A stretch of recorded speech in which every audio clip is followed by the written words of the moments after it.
یہ فعل کہ تو گھر کے اندر بیٹھ کر کسی کی عزت کے بارے میں بات کرے، سمجھ لے تو نے زنا سے بھی برا کام کیا، یہ بدتر ہے زنا سے بھی۔ یہ جو زیادتی اور ظلم ہے نا میرے بھائی، اس کو اسلام نے اس قدر زیادہ ناپسند کیا، اور اس پر اسلام نے اس قدر زیادہ احکامات بیان کیے۔ میرے نبی کریم صلی اللہ علیہ وسلم نے فرمایا قیامت کے دن اللہ مظلوم کے ساتھ ہوگا۔ اللہ کس کے ساتھ ہوگا؟ قیامت کے دن اللہ مظلوم کے ساتھ ہوگا۔ اور یہ لفظ ہیں حدیث مبارکہ میں ابن حجر علیہ رحمہ نے لکھے، اللہ قیامت کے دن مظلوم کے ساتھ ہوگا۔ اور اگلے لفظ سنو گے تو حیران رہ جاؤ گے، فرمایا اللہ قیامت کے دن مظلوم کے ساتھ ہوگا اگرچہ وہ مظلوم کافر ہی کیوں نہ ہو، اگرچہ وہ مظلوم اللہ اس کے ساتھ ہوگا۔ اللہ قیامت کے دن مظلوم کے ساتھ ہے، اگرچہ وہ والا رٹا نہیں کہ میری برادری کا ہے تو میں نے سپورٹ تو کرنی ہے نا۔ ہم تو ظالموں کے ساتھ ہوتے ہیں۔ ہمارے دیہاتوں میں رواج ہے کہ نوجوان کسی کی عزت پر ہاتھ ڈالتا ہے، کسی کی بیٹی کو بھگا کے لاتا ہے تو اس کے دوست اس کی مدد کرنا فریضہ سمجھتے ہیں، اس کو سپورٹ کیا جاتا ہے، اس کو رہنے کو جگہ دی جاتی۔ ہم یہ نہیں دیکھتے کہ وہ چوک میں لڑائی ہوئی ہے اور ہمارے بچے کی کسی کے ساتھ پٹائی ہوئی تو ہم تو بندوقیں، ڈنڈے، کلاڑیاں اٹھا کے چلے جاتے ہیں۔ وہاں جا کے تحقیق پہ پتہ چلتا ہے کہ ظلم تو ہمارے بچے کا ہے، تو پھر مدد کس کی کرنی چاہیے تھی؟ ہم کس کی کرتے ہیں؟ میرے نبی کریم صلی اللہ علیہ وسلم کو اپنی امت سے بڑا پیار ہے، حضور کو بڑی محبت ہے۔ فرمایا قیامت کے دن لوگ اپنے اپنے ممبروں پہ بیٹھیں گے پر میں سجدے میں گر کے اپنی امت کی دعائیں مانگوں گا۔ قیامت میں جو بچے گا وہ میرے نبی پاک کی برکت سے بچے گا۔ لیکن رسول کریم علیہ الصلوۃ والسلام نے فرمایا ظلم کر کے نہ آنا، تمہاری باقی کمیوں پہ میں پردے ڈلوا دوں گا، ظلم کر کے نہ آنا۔ امام بہقی روایت لائے ہیں، محبوب پاک نے فرمایا میرے امتی نے کسی ذمی کافر کے ساتھ اگر زیادتی کی، وہ ٹیکس دیتا تھا، جزیہ دیتا تھا، ذمی کافر تھا، اور میرے امتی نے اگر اس کے ساتھ زیادتی کی تو نبی پاک صلی اللہ علیہ وسلم فرماتے ہیں میں قیامت کے دن اس کافر کے ساتھ مل کر اپنے امتی پر اللہ کی بارگاہ میں مقدمہ دائر کروں گا، میں خود مقدمہ دائر کروں گا۔ یہاں ظلم کی آندھیاں چلتی ہیں، طوفان چلتے ہیں، لوگ دوائیوں میں ظلم بیچتے ہیں، لوگ تعلیم کے نام پر ظلم کرتے ہیں، لوگ خیر کے نام پر ظلم تقسیم کرتے ہیں۔ یہاں اللہ اکبر ایسے ایسے رنگ دیکھنے کو ملتے ہیں۔ اب بنے گا کیا؟ کیا ہر زینب اسی طرح تڑپ کے چلی جائے گی؟ اس کا رزلٹ کیا نکلے گا؟ ہمارے ہاں تو نمبر گیم چلتی ہے، سیاستدان شعر لکھ کے لاتے ہیں، وہ ٹی وی پہ بیٹھ کے ایک دوسرے کو نیچا دکھانے کی کوشش کرتے۔ ساری سیاسی جماعتوں کے سربراہوں کو وہاں ہونا چاہیے تھا کہ نہیں ہونا چاہیے تھا؟ کیوں نہیں بولتے آپ لوگ؟ آپ کب بولیں گے؟ ابھی بھی وقت نہیں آیا آپ کے بولنے کا۔ ان کو وہاں ہونا چاہیے تھا کہ نہیں ہونا چاہیے تھا؟ یہ آپ کے نمائندے ہیں، ان کو ہونا چاہیے تھا وہاں۔ میرے نہیں ہیں، اللہ جانتا ہے، ایک بھی نہیں ہے ان میں سے، سوال ہی نہیں پیدا ہوتا۔ ہمارے یہ نمائندے ہوں گے، سوال ہی نہیں پیدا ہوتا۔ ہمارے نمائندے نہیں ہیں، یہ آپ کے بھی نہیں ہیں، بس تھوڑا سا وقت اور رہ گیا ہے، پھر انشاءاللہ سارا پاکستانی سمجھدار ہو جائے گا۔ یہ کسی کے بھی نہیں ہے۔ میرے بھائی نمبرنگ ہو رہی ہے۔ میں رات گجرات میں تھا تو میں کہہ رہا تھا کہ ایک صاحب کہنے لگے مجھ سے وہاں کے پنجاب کی حکومت کو ریزائن کرنا چاہیے تھا کہ نہیں کرنا چاہیے تھا، تو میں نے کہا ریزائن وہ کرتے ہیں جن کے اندر کو تھوڑا بہت شرم کا مادہ ہوتا ہے۔ یہ لوگ ریزائن کریں گے؟ یہ کیسے کر سکتے ہیں؟ اور پھر ریزائن صرف ان کو نہیں کرنا چاہیے تھا، میری تو دعوت یہ ہے کہ ہر سیاسی جماعت ریزائن کرے کہ ہم اس ملک میں سیاست نہیں کریں گے۔ مذہبی جماعتیں تبلیغ کرنا بند کر دیں، پیرانے عظام گدی نشینیاں چھوڑ کے باہر نکلیں۔ یہ جو ہر چوک اور ہر چوراہے میں لوگ نصیحتوں کا بازار گرم کر کے کھڑے ہیں، یہ چھوڑ دیں۔ کیا اثر ہے تمہاری تبلیغوں کا؟ کیا مل رہا ہے قوم کو؟ تمہاری گدیاں کیا تزکیہ نفس کر رہی ہیں؟ اور ہر اس آدمی پہ مقدمہ ہونا چاہیے جس کے موبائل میں گندی فوٹو ہے. ہر وہ آدمی مجرم ہے جو گند دیکھتا ہے، گند آگے تقسیم کرتا ہے. ایسے ہی ایک دو آدمی کا نام لگا کے چپ کر گئے ہو، صبح قیامت کے دن اس زینب کے خون کے حساب میں مجھے بھی پوچھا جائے گا اور آپ کو بھی پوچھا جائے گا.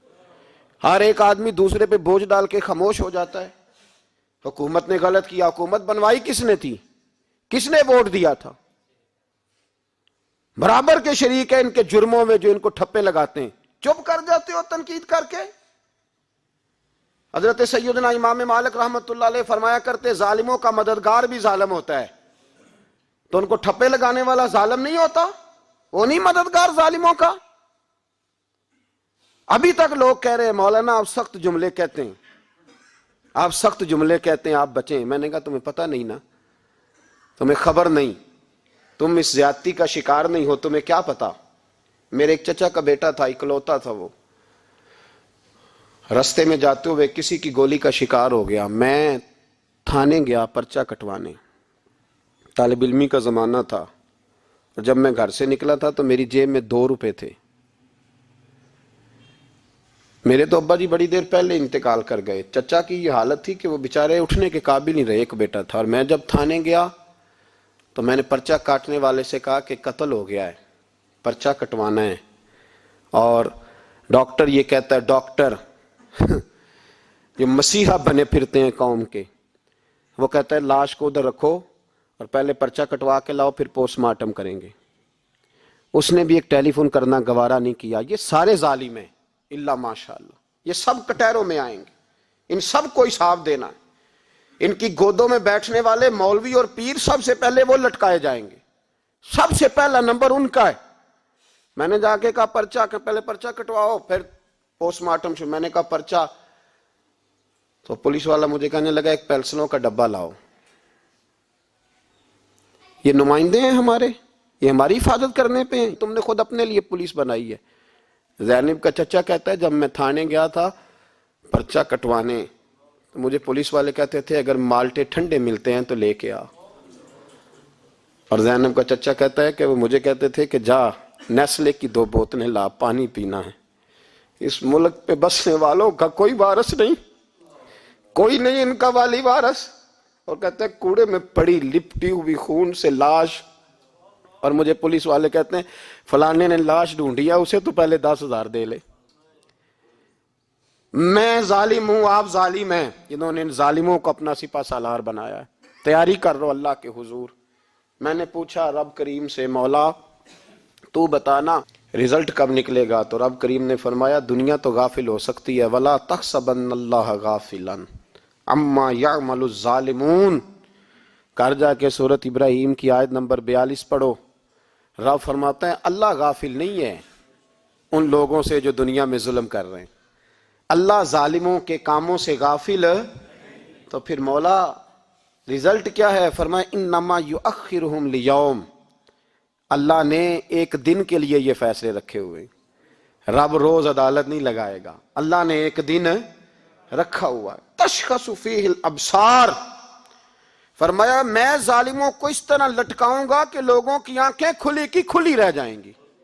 میں ظالم کو، رب کریم فرماتا ہے مجھے کوئی غافل نہ سمجھے. وقت آنے والا ہے، وقت آنے والا ہے. حضرت وہب ابن منبہ رحمت اللہ تعالی علیہ فرماتے ہیں، آپ فرماتے بنی اسرائیل کے اندر ایک بادشاہ بڑا ظالم تھا. اس نے محل تعمیر کرنا شروع کر لیا. محل بن رہا ہے، محل کے بیچ ایک جھونپڑی آ گئی، کٹیا ایک بوڑھی عورت کی. تو بادشاہ نے اس بی بی سے کہا کہ یہ کٹیا، یہ جھونپڑی دے دو، میرے محل کا نقشہ خراب ہوتا ہے. تو بوڑھی کہنے لگی میں بیوہ بھی ہوں، بے اولاد بھی ہوں. جب میں بیاہ کے یہاں آئی تھی تو میرے ابا نے کہا تھا بیٹی تیرا جنازہ نکلنا چاہیے، تو چلو میں پکا ہوا پھل ہوں، تھوڑا وقت رہ گیا ہے، مر جاؤں گی تو تمہارا ہی ہے، میرا کون سا قبالی وارث ہے. چلو زندگی کی جو سانسیں رہ گئی ہیں مجھے یہاں گزار لینے دو. بوڑھی منت کرنے لگی. بادشاہ نے کہا نہیں نہیں، تو پیسے لے اور ہمیں خالی کر کے دے جھونپڑی. بادشاہ نے اصرار کیا تو بوڑھی کہنے لگی نہیں میں نہیں دوں گی. وہ اپنے گھر کے اندر بیٹھ گئی. یوں سمجھ لیجئے کہ بلڈوزر تیار کر کے چھپا دیا گیا. 2 4 5 سپاہی کھڑے کر دیے کہ بوڑھی نے کو ساری زندگی گھر میں تو نہیں نہ بیٹھنا, نکلنا تو ہے نا باہر. جب نکلے نا تو فوراً اس کا مکان گرا دو, 2 4 5 10 مستری اکٹھے لگاؤ, دیوار بنا دو, جس طرح قبضے ہوتے ہیں. بوڑھی کچھ دیر تو چمٹی رہی گھر کے ساتھ, پھر اس کو نکلنا بھی تھا. جب اس نے سمجھا کہ امن ہو گیا ہے, پھر وہ بوڑھی باہر نکلی. اور جب وہ گئی باہر, چند گھنٹوں کے بعد واپس آئی تو جھونپڑی گری ہوئی تھی. گھر کی چھت کے تنکے ہواؤں کے ساتھ بکھرے ہوئے تھے. نیا مکان بن گیا. وہاب ابن منبہ علیہ رحمہ فرماتے اس بی بی نے جو دعا مانگی تو عرش فرش ہلنے لگے, زمین کانپنے لگی. اس بی بی نے لفظ پتہ کیا ادا کیے, کہنے لگی اے اللہ میں تو موجود نہیں تھی, تو بتا تو کہاں تھا. اللہ میں تو نہیں تھی. زینب کی اماں بھی پوچھتی ہے اللہ میں تو نہیں تھی, تو موجود تھا نا. تو عرش کا مالک کہتا میں ہلا دوں گا. ذرا ان علماء کو, مشائخ کو, ان ارباب اقتدار کو دیکھ لینے دو, میری ڈھیل ہے, میں انہیں ہلا دوں گا. کہتی اللہ میں تو نہیں تھی, تو کہاں تھا, تو بتا. رب کریم نے فرمایا جبریل دوڑ کے جا, دوڑ. اللہ حکم کیا ہے, فرمایا پلٹ دے اس بستی کو, تباہ کر دے ان لوگوں کو جو ظلم پر چپ رہتے, انہیں تباہ کر دے. دنیا میں قتیل اس سے منافق نہیں کوئی, دنیا میں قتیل اس سے منافق نہیں کوئی جو ظلم تو سہتا ہے بغاوت نہیں کرتا. اس سے منافق نہیں کوئی. منافق بن کے جینا بند کر دو, اب مومن بن کے جینا سیکھو. ان ظالموں کے خلاف بولو. میرے عزیز کہتے ہیں تباہ کر دو بستی کو. بستی الٹ دی, گھر تباہ ہو گئے. یاد رکھو عرش کا مالک کہتا ہے تو میں دیکھ رہا ہوں, ورنہ کوئی موجود نہ تھا, میں تو تھا نا, میں تو سارا کچھ دیکھ رہا ہوں. میں اس ولا تحسبن اللہ غافلا اما یعمل الظالمون, لوگ اللہ کو غافل نہ سمجھیں. اور پھر میڈیا چیختا ہے, کہتا ہے جی بڑا ظلم ہوا. اس کام میں سب سے زیادہ کردار اس برائی کو پھیلانے میں میڈیا کا ہے. میڈیا تو بچوں کو گناہ کے طریقے بتلاتا ہے, اور حکومتیں, ممتاز قادری کا جنازہ نہ دکھانا ہو تو میڈیا سارا بند ہو جاتا ہے. فیض آباد دھرنے کا ظلم نہ دکھانا ہو تو میڈیا سارا بند ہو جاتا ہے. تو گند روکنا چاہیں تو گند رک سکتا ہے کہ نہیں رک سکتا؟ یہ پابندی, یہ ٹیکنیکلی زمانہ ہے. اگر یہ بند کرنا چاہیں تو ہر چیز اپنی جگہ پہ بند ہو سکتی ہے کہ نہیں؟ بولیں.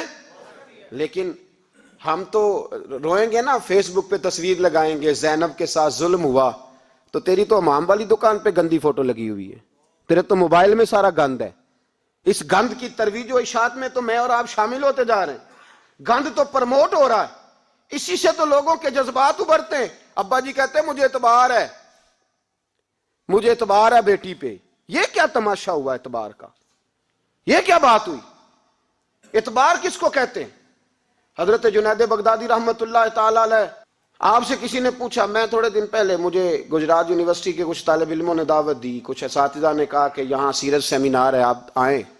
سیالکوٹ میں جو کیمپس ہے, میں وہاں جب پہنچا تو میں نے کہا یار یہ صرف لڑکے ہونے چاہیے.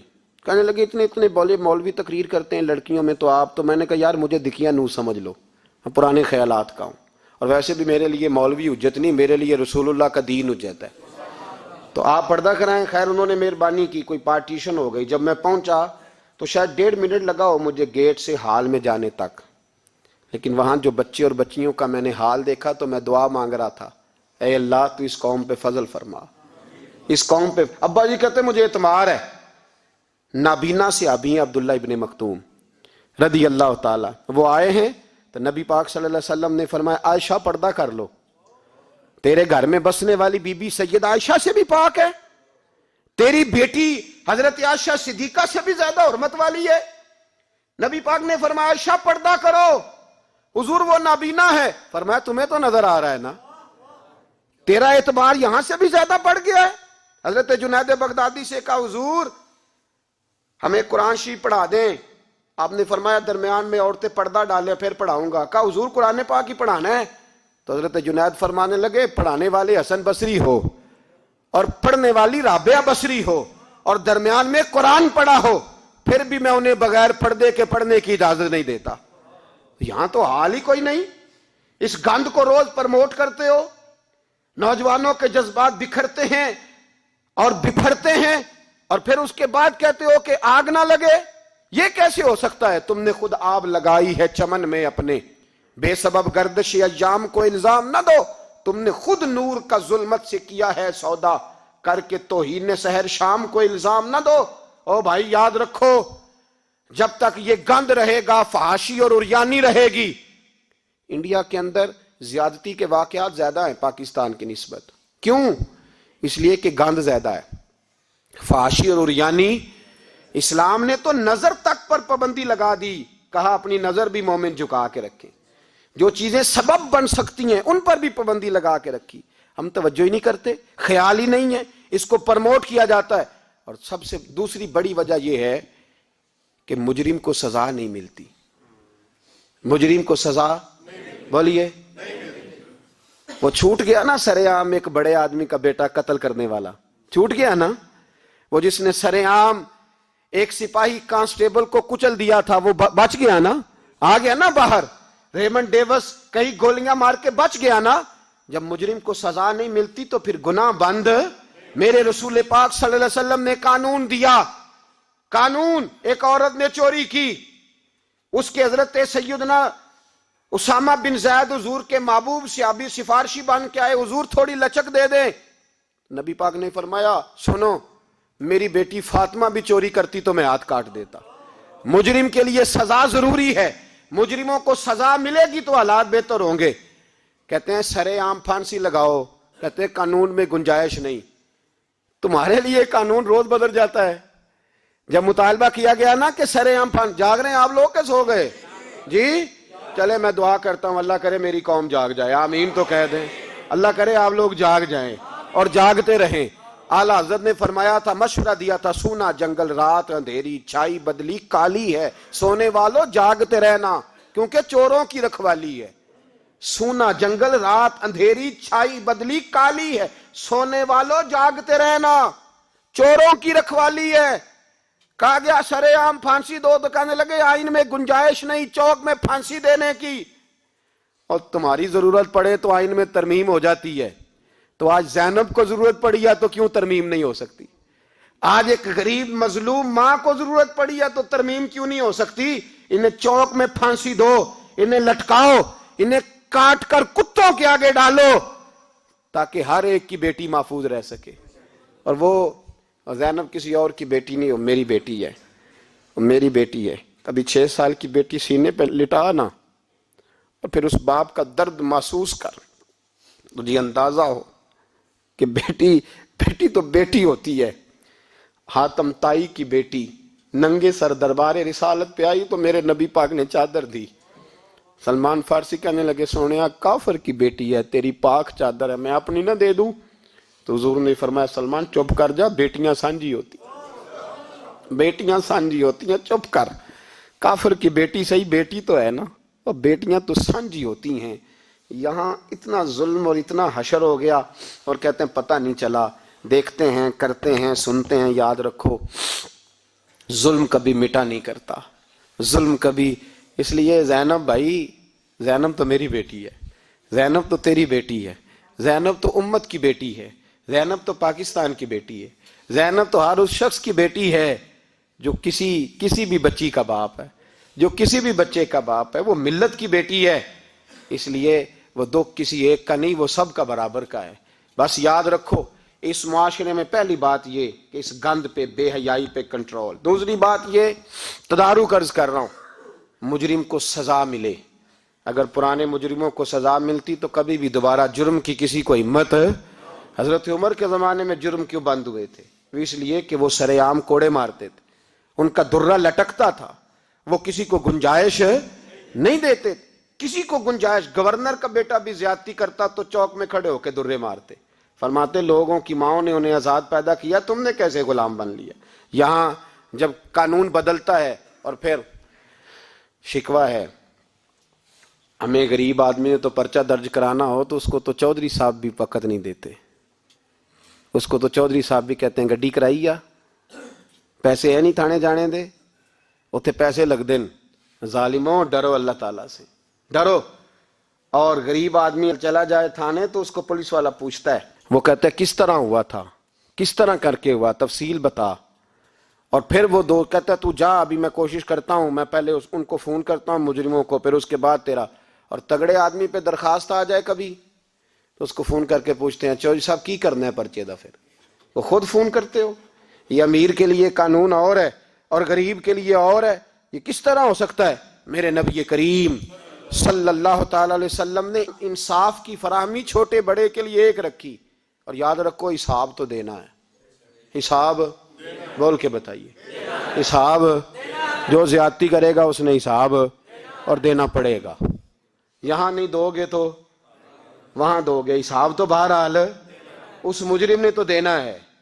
لیکن ارباب اقتدار نے بھی، حضرت عمر فرمایا کرتے تھے میرے دور میں کتا بھی پیاسا مر گیا تو حساب میں نے دینا ہے، چونکہ میری حکومت تھی، کتے کو پانی ملنا چاہیے تھا، اس کے دروازے تک پانی پہنچنا چاہیے تھا، حساب تو دینا ہے۔ ہر اس شخص نے جو سوشل ہونے کا دعویٰ کرتا ہے، جو معاشرے میں کسی بھی طرح کا کوئی کردار ادا کر رہا ہے، اس نے بہرحال حساب، یہ مشترکہ معاملہ ہے، اس میں ارباب اقتدار کا تو اشر ہوگا، وہ تو دنیا دیکھے گی، لیکن باقی بھی اپنی ذمہ داری کا احساس کریں، باقی بھی خیال کریں۔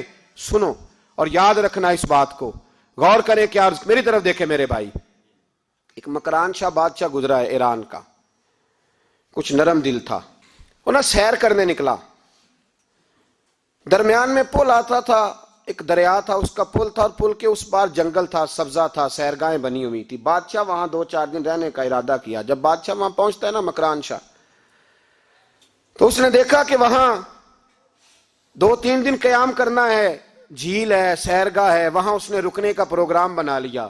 بادشاہ تو علیحدہ اس کے لیے رہائش تھی، سپاہی علیحدہ رہتے تھے۔ یہاں تو لوگ کہتے ہیں نا وہ پولیس کو ڈانٹتے ہیں، پولیس کو پوچھتے ہیں، او بھائی پولیس تو تمہارے ماتحت ہوتی ہے، پولیس تو سمجھ گئی ہے کہ تم کس طرح ان سے کام لیتے ہو، ان کو تو تم اپنے تحت رکھتے ہو۔ پولیس والے علیحدہ رہتے تھے، اس کے ساتھ جو سپاہی گئے ہوئے تھے، گن مین گئے ہوئے تھے۔ مکران شاہ سیر سپاٹے پہ رہتا تھا۔ ایک بوڑھی عورت تھی، اس کی ایک گائے تھی، وہ جنگل کے اندر بوڑھی رہتی تھی، گائے اس کی وہاں چرتی رہتی تھی۔ شام کو وہ گائے گھر لوٹتی، بوڑھی دودھ پی کے سو جاتی۔ سپاہی اس بوڑھی کے پاس آئے، کہنے لگے تیری گائے بڑی صحت مند ہے، ہمارے ہاتھ بیچ دے۔ بوڑھی نے کہا میرے بڑھاپے کا سہارا ہے، اس کا دودھ پی کے میں زندہ ہوں، بیچوں گی نہیں۔ وہی والا کام جو ہمارے ملک میں ہوتا ہے کہ قیمت کے ساتھ زمین دینی ہے کہ مفت دینی ہے۔ جب بڑے آدمی کو پسند آ جاتی ہے تو کہتے ہیں مول دینی ہے کہ مفت دینی ہے، تو دینی پڑتی ہے، غریب ہے کیا کرے، مجبور ہے، مظلوم ہے۔ کہا بوڑھی عورت سے سپاہیوں نے بیچ دے، کہا نہیں، کہنے لگے نہیں بیچے گی تو ہم لے لیں گے۔ اس عورت کی گائے زبردستی سپاہی ذبح کر کے کھا گئے۔ بوڑھی نے بادشاہ تک پہنچنا چاہا لیکن اس کو پہنچنے نہ دیا گیا، منع کر دیا گیا، اس کی رسائی نہ ہو سکی، غریب عورت تھی۔ جس دن مکران شاہ واپس آ رہے تھے نا سیر کر کے، پل سے گزر رہے تھے، تو کسی نے بوڑھی سے کہا کہ بادشاہ گزرے گا، وہ چھپ کے پل پہ بیٹھ گئی۔ اور مکران شاہ جب پل سے گزرنے لگے تو بوڑھی آگے آئی اور اس کے گھوڑے کی لگام پکڑی، ایسا جملہ کہا کہ مکران شاہ چکرا کے زمین پہ گرا۔ اور بوڑھی کہنے لگی مکران شاہ تیرے سپاہی میری گائے ذبح کر کے کھا گئے ہیں، تو بتا اس کا حساب اس پل پہ کھڑے ہو کے دینا کہ پل صراط پہ دینا ہے؟ بتا یہاں کھڑے ہو کے دے گا کہ وہاں کھڑے ہو کے دے گا؟ بول۔ ارباب اقتدار، حکومت کے ایوانوں میں بیٹھنے والوں، بتاؤ زینب کا حساب قصور کے چوک میں کھڑے ہو کے دو گے کہ میدان محشر کے چوک میں کھڑے ہو کے دو گے؟ بتاؤ کہاں حساب دینا ہے، یہاں دینا ہے کہ وہاں دینا ہے؟ حساب تو بہرحال تمہیں دینا ہے، اس قوم کو اس کا حساب تو، زینب کا حساب تو دینا ہے، دینا پڑے گا، دیا جائے گا، پوچھا جائے گا۔ بتاؤ یہاں دینا ہے کہ وہاں دینا ہے؟ دینا تو پڑے گا، یہاں دو گے تو ہو سکتا ہے قیامت میں بچ جاؤ، اور اگر یہاں نہیں دو گے تو وہاں لٹکا دیے جاؤ گے، رسوا کیے جاؤ گے، پوچھا جائے گا۔ مکران شاہ چکرا کے گرا زمین پہ اور گر کے کہنے لگا بی بی میں وہاں حساب نہیں دے سکتا، دو دینا یہیں لے لے۔ جو لینا ہے یہیں لے لے، آ جاؤ، وقت ہے، گنجائش ہے، مہلت کے دنوں میں توبہ کر لو، پلٹ آؤ، اللہ کے حضور حاضر ہو جاؤ۔ اس معاشرے کو صفائی کی ضرورت پڑ گئی ہے۔ اس معاشرے میں ہر آدمی اپنا کردار ادا کرے، ظالم کے خلاف اٹھے، بے حیائی، فحاشی، عریانی، بدنگاہی، اس کے خلاف اٹھے۔ حضرت امیر معاویہ رضی اللہ تعالیٰ عنہ اپنے دور حکومت میں باہر نکلے، ایک بی بی با پردہ عورت برقعے میں گلی میں گھوم رہی تھی، برقع ڈال کے۔ حضرت امیر معاویہ دوڑ کے مسجد چلے گئے، رونے لگے، کہنے لگے صحابہ کے زمانے میں یہ عورتیں گلی میں آ گئی ہیں، ہمارے دور میں ہی آ گئی ہیں، کہیں اللہ کا قہر نازل نہ ہو جائے۔ حالانکہ وہ با پردہ تھی بی بی، یہاں تو بڑی ڈٹائی کے ساتھ فرنٹ سیٹ پہ بے پردہ عورت کو بٹھایا جاتا ہے اور دلیلیں دی جاتی ہیں کہ ہم پڑھ لکھ گئے، ایف ایس سی اور بی ایس سی ہماری تعلیم ہے، ہمارے پاس ابھی تازی تو کار آئی ہے، تو بتائیں نا کہ جو کار پہ بیٹھی ہے وہ کار کی مالکن ہے۔ یہاں تو ہر چیز کھول کے بیان کرنا لوگوں نے اپنے لیے ضروری سمجھ لیا ہے، اپنے کلچر کا حصہ بنا لیا ہے۔ خدا را فحاشی کے خلاف، بے حیائی کے خلاف، عریانی کے خلاف اٹھو اور اس پل کو باندھو۔ جب تک فحاشی رہے گی، عریانی رہے گی۔ پاکستان میں 10 کے قریب بچوں کے ساتھ روز زیادتی ہوتی ہے، یہ آپ کے قومی اخبارات کی آج صبح کی رپورٹ ہے۔ یہ تو وہ چیزیں ہیں جو کھول کے باہر آ گئیں، اور اس کے علاوہ جو بے حیائی کے اڈے کھلے ہوئے ہیں، نہ جانے ان کی تعداد کتنی، کس قدر زیادہ ظلم ہو رہا ہے۔ میرے رسول پاک صلی اللہ تعالی وسلم نے فرمایا جب کوئی زنا کرتا ہے تو ایمان اس کے سینے سے نکل جاتا ہے اس کے سینے سے۔ آنکھوں پر پردہ ہونا چاہیے، کانوں پر پردہ ہونا۔ اور اگر زینب کے قتل کے بعد بھی کسی کے موبائل میں گندی تصویر ہے اور اس کے قتل کے بعد بھی بے حیائی کے گانے اس کے موبائل میں ہیں، تو پھر وہ رسم کے آنسو نہ بہائے، پھر وہ صرف 2 منٹ کے لیے آگے بڑھ کے مرثیہ خواہ نہ بنے، وہ پھر شاعر اور ادیب بننے کی کوشش نہ کرے، وہ پھر اپنے حصے کا جملہ لگا کر اپنے آپ کو فیس بک پہ ایکٹیو رکھنے کا تماشا نہ کرے۔ کیا مطلب ہوا ان چیزوں کا؟ اگر ابھی بھی برائی کے خلاف نہیں اٹھنا، بے حیائی اور فحاشی کے خلاف نہیں اٹھنا، میرے عزیزو آخری بات سننا اور اس کو ہمیشہ یاد رکھنا۔ میرے نبی پاک صلی اللہ تعالی علیہ وسلم نے فرمایا ہے کسی ایک مسلمان کے قتل میں اگر اہل زمین، اہل آسمان سارے بھی شریک ہو جائیں، سارے، تو فرمایا ہو سکتا ہے اللہ سب کو جہنم میں ڈال دے۔ اس لیے کہ جو قتل ہے نا، قتل ایک ہے زیادتی اور ایک ہے پھر اس کے بعد قتل۔ ایک انسان کا قتل انسانیت کا قتل، اتنا بڑا ظلم۔ اور یہاں تو اب قتل کی خبر آ جائے نا اخبار پہ تو اتنی دلچسپی والی رہتی نہیں، اتنے لوگ قتل ہو گئے کوئی حرج نہیں۔ یہ تو ہمارے ہاں تو کسی سیاستدان کی شادی کی خبر آئے گی تو وہ دلچسپی والی ہوگی، اس پر تبصرے ہوں گے، کمنٹس ہوں گے، ایک بندہ مر گیا ٹھیک ہے، غریب آدمی تھا، قتل ہو گیا، جان چھوٹی، معاذ اللہ، اس